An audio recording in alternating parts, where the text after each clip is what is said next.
right, we're finally doing it. We're doing a legit stretching video with this man here. And we got Tim. He's gonna learn some stretches. I think the difference in like how I think about stretching is like stretching is something that I should do sometimes when I feel tight. It's like, okay, now it's time to rehab stretch. Whereas like the way Marco and Ross see like mobility and stretching is like a necessity in setting you up for a day. I think the whole goal is like just to live life pain-free and having like a long-term mindset behind that. And also as an athlete, it's really important just to maintain your body. You don't want to wake up like with this terrible pain behind your back and hamstring cramps because it's like easily preventable with like 15 to 30 minutes of consistent work every day. So questions? First of all, the number one question is, do you make this stuff up? So I do like to be creative, but I feel like where I get the most out of all this stuff is actually pulling from as many sources as I can. For example, martial arts, gymnastics, literally any of these sports that are like, they've been doing this for a while and they understand things really well. I really like to pull as much as I can from them because I think it adds a lot of diversity into what I'm doing. Mm-hmm. And they already have kind of these secrets figured out that you can kind of just pull. And a really good example is like super nice range of motion warm up that I do every day. Every day?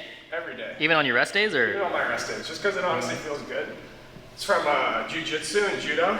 Just laying on your back, and you get these fat ankle circles going. Fat circles. Yeah, this guy wakes up and does this every day. Every day in his bed, he's just in here. Every day. But it gets the hips, the knees, everything, even the core. Pro tip, if you're not goofy, you're not doing it right. You're not doing it right. For me, like how I got into like the deeper, like more complex or just stretching exercises was just making variations off of like just very basic things. So like come into a lunge, and after doing this for a while, like you kind of just get bored or like feel like you're making progress in that, and then you can literally just start making your own variations. So one that I like to do is you're just in a lunge here, and then rotating like onto your hip, and rotating your hip like all the way out like this, and then you can kind of play around with that and get some like hamstring stretch in there, or make it like a full routine. So you didn't see this anywhere, you just like... No, it just like felt good, or like actually it felt really hard. I was like, oh my god, I can't lift my foot up at all like this. And then you do that for a week or two, and you can start to get some more mobility through there. Pro tip, become a creator. Not always a follower. I think this is the biggest thing I'm learning is like in terms of mobility and stretching is like, yeah, create variations and get better at creating variations. I say this to my clients all the time, like when I'm coaching. Creating movements for yourself when you're warming up is probably the best way you can learn intuitive climbing and just like understanding your body a lot better. Because that's something that we all did when we were on youth teams. It's all we did is like warmed up on rope walls, is we just made up spray wall climbs with each other, and we still do that stuff. Because you just want to constantly be creating. So I guess also importantly, when you're doing this stuff, apply it to when you're climbing, trying to look for that stuff. Make up a stretch that's like a climbing position on the wall. Like for example, you got your frog like here. If you're imagining this is the wall. I just want to see it from this side. You go like this. Thanks. Like this. Whatever. That's deep. That's deep. One that actually Enrico gave us, who was the setter at Next Room, he was in our last little video, was just in the squat. I do this every day for just kind of getting my shoulders warm. In your squat, like reaching up and like pretending like you're grabbing a gas stone or like a side pull and just working through that whole range of motion because you do this all the time on the wall. Give me your 5 basic ones. Nate, join them. So the first thing I do is like normally just super quick like hamstring, maybe some of these for the hips, and then go into deep squat and do some kind of messing around with the shoulders. Some of these like getting your back started to warm up. Udo gave us these warm-ups a long time ago, and he's like, pretend like you're stopping a train in front of you. Yeah. So like squat like this, and pretend like you're putting all the force you possibly can into like stopping an oncoming train or like pulling up the side of a building or something like this. And then you literally flex all the muscles like down through your butt, down through your legs, have a super stable base. And it just gets everything super warm. I got another good one right Okay, dope.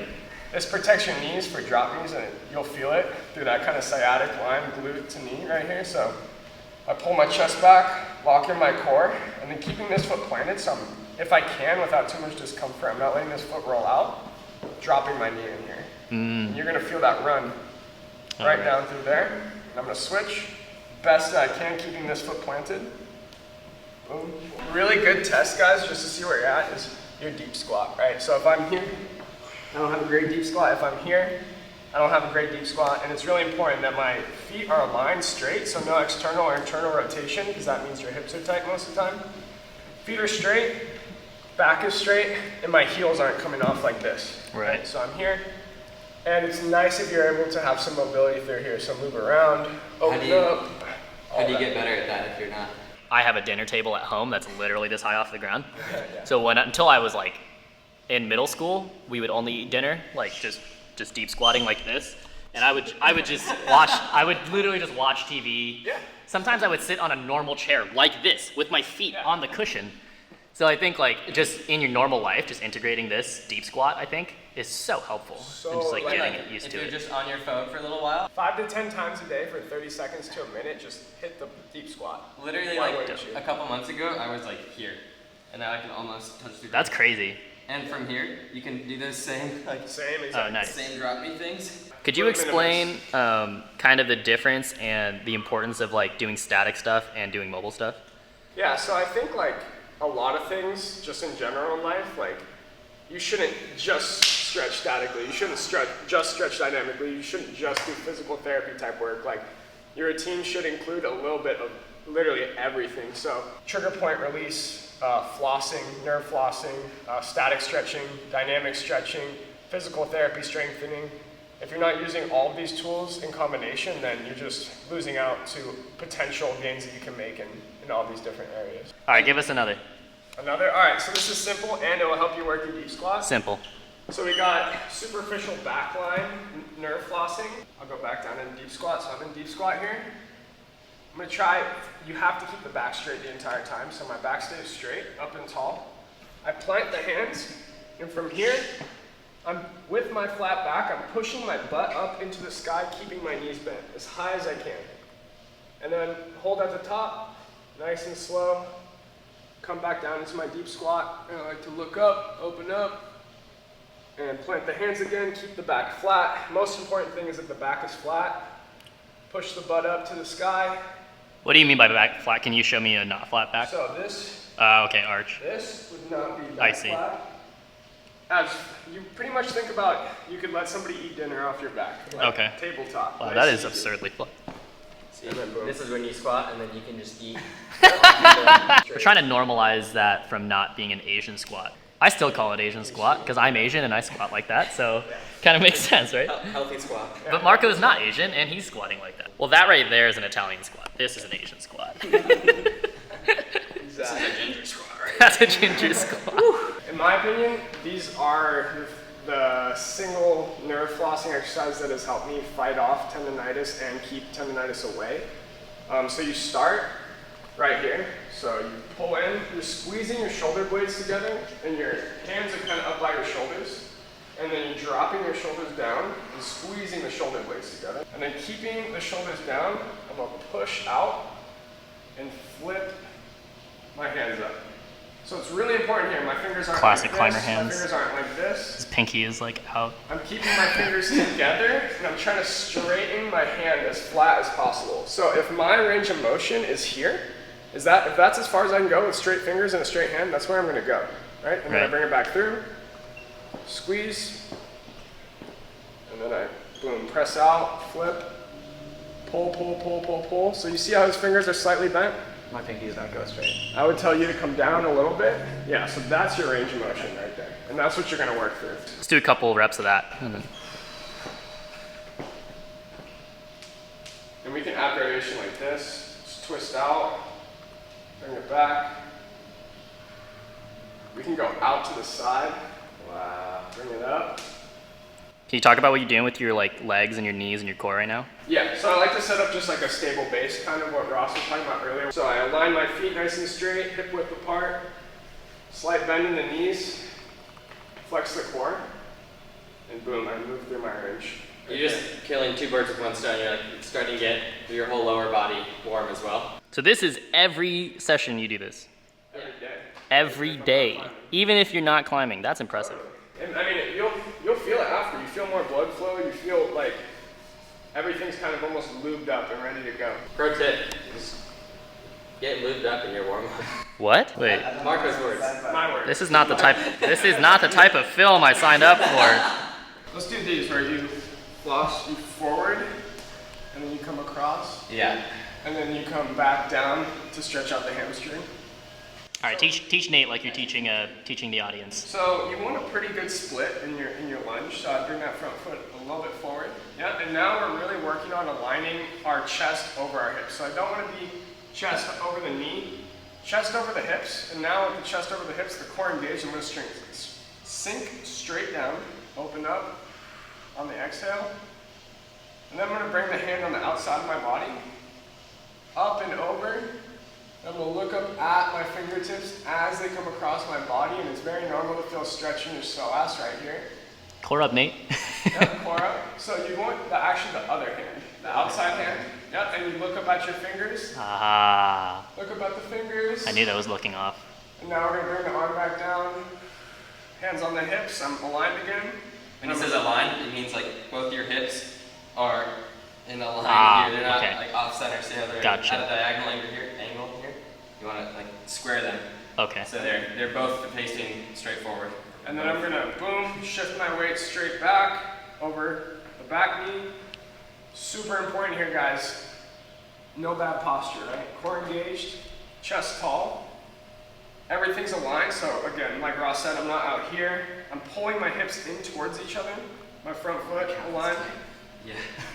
And I'm gonna hinge at the waist. Yeah. Right here, I'm gonna hinge. And you can also play with either pointing your toe or flexing your toe. That was one of the biggest tips you gave me doing a bunch of these exercises was like constantly like pretend like you're pushing away at the ground. So like right now I'm like focusing force like through my foot to push away from the ground, and that helps keep like the whole chain engaged and more stable as you're going through these. I think climbing is exactly like that, to be honest though. Like having a good warm-up means being able to disperse all your tension and movements across your whole body, not just like your arms. And being like cognizant of what you're warming up. Like in your warm-up, you should be noticing a lot of things and not just like pulling on jugs to pull on jugs. Like why are you doing the movements that you're doing? And how are they helping you get more prepared for the rest of your day? In general, guys, there's like two ways of doing everything. There's like doing something, and then there's like really doing something and being like intentional about your movements and intentional about how you're stretching and how you want that stretching to feel, and like applying the same try hard you might use in climbing to your session. Like something that really changed how I increased my mobility and stretching is that it wasn't stretching really, it was a part of my workout. Like when I finish climbing, it's like, all right, I'm still in grind mode right now. It's time to get my stretching done. And that, it's supposed to be hard. It's supposed to hurt most of the time. And you're like, really, you're stretching to be stretched out, and it's not just like, oh, I'm going to go stretch, Right.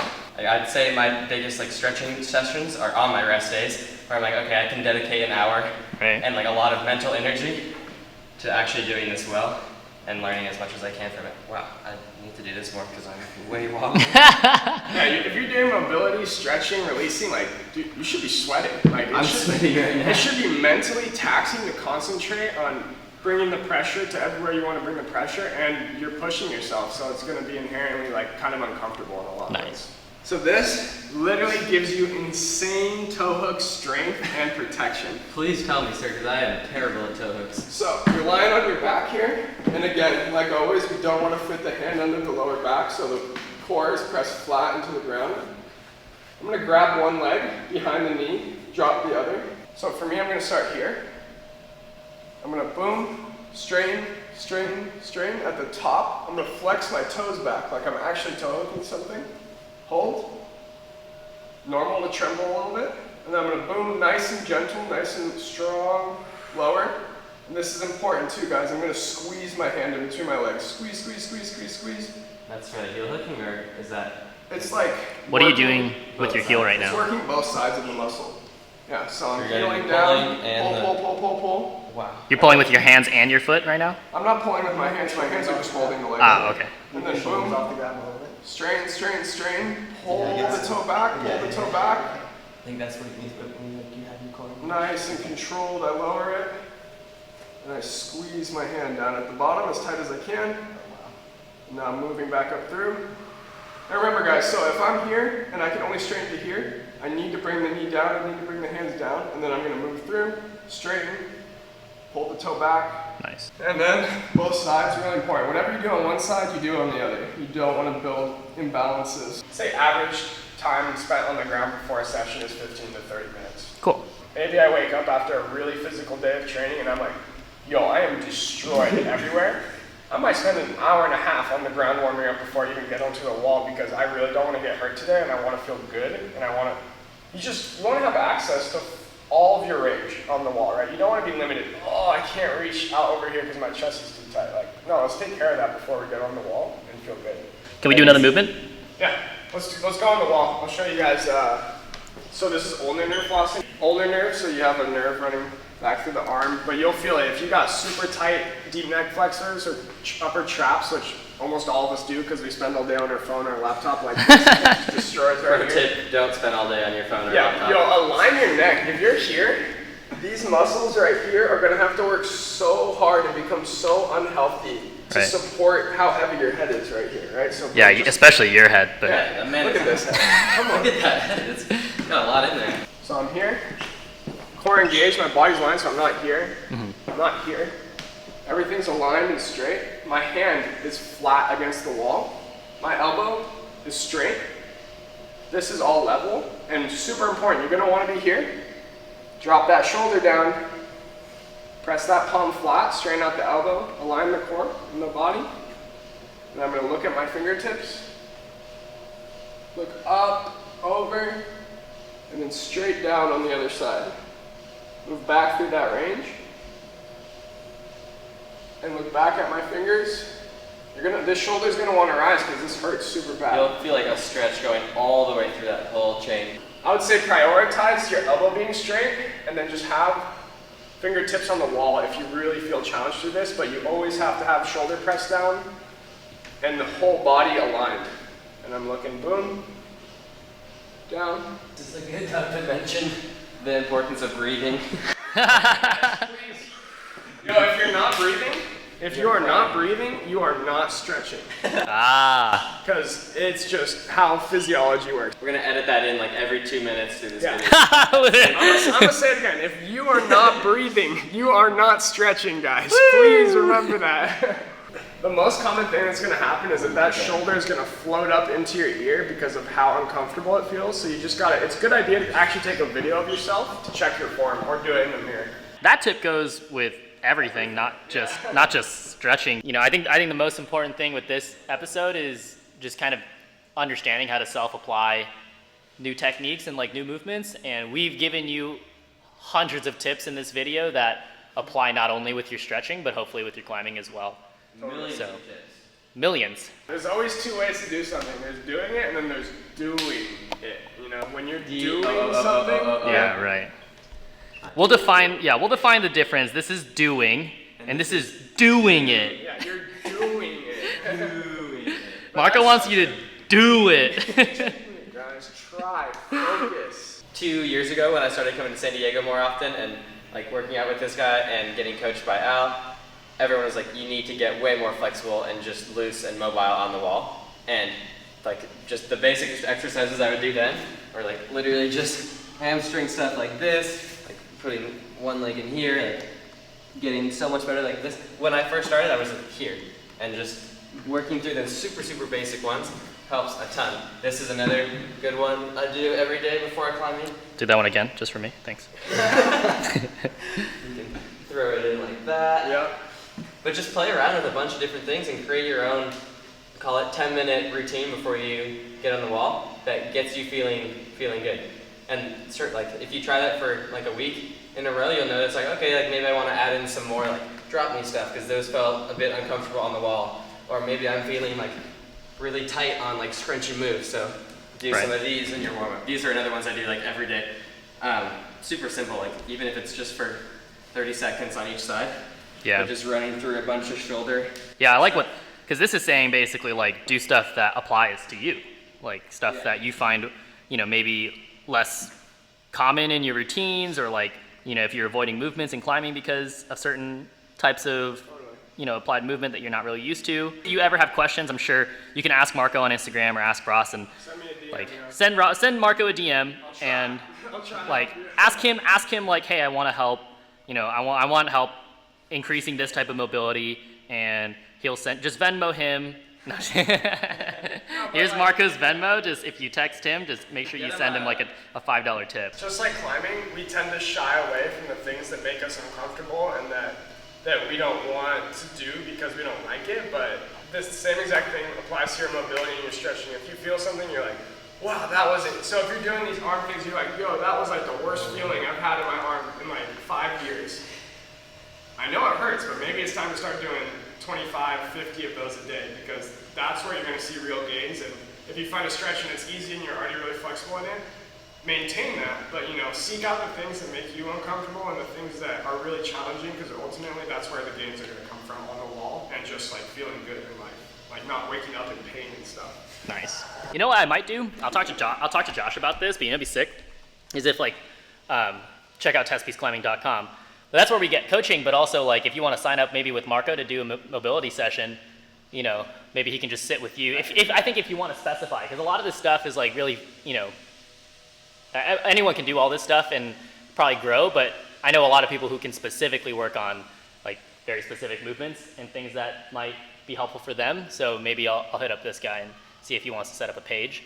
And then let me know in the comments. Let us know in the comments if that's something that you guys would be interested in. Both of us, If you guys, I'd love to if Ross wants to do something on testpiececlimbing.com, like let us know in the comments if you guys would actually pay for a private session with one of these guys, just to do like movement stuff with you. Let us know in the comments. We're learning still. Tim's the master coach right now, but Yeah, we're getting there. I'm no sort of like ultimate master expert. I'm just someone who traditionally was really, really challenged by mobility moves, and my flexibility was terrible, and I was just forced to find answers that worked for me and my friends, and I'm still constantly in the pursuit of those answers and open to new ideas and anybody who wants to give me feedback. So yeah. We're just trying to learn, trying to stay curious. Yeah. Nice. Trying to be creative. Okay. Do you want to go over trigger point really quick, and then? After. Okay. So we're gonna go climb now, and we'll film a little bit of this session, but then we'll come back and. We're actually gonna it'll be a separate video. It's just gonna be some of them setting, all just like nice, clean, slow motion, and then just a couple clips of them testing out the climbs that they made. Setting's a whole nother video. Oh my god. Yeah. I have some I don't personal. understand that, but Tim, yeah. I have some personal stuff. I think in the future we're gonna have like, Ross and I will have personal playlists with like our own episodes that we want to have, and mine will be separate traveling stuff, different climbing pro tips, and setting as well. Coming soon. Coming soon. 2021. 2023. Alrighty, let's go climb.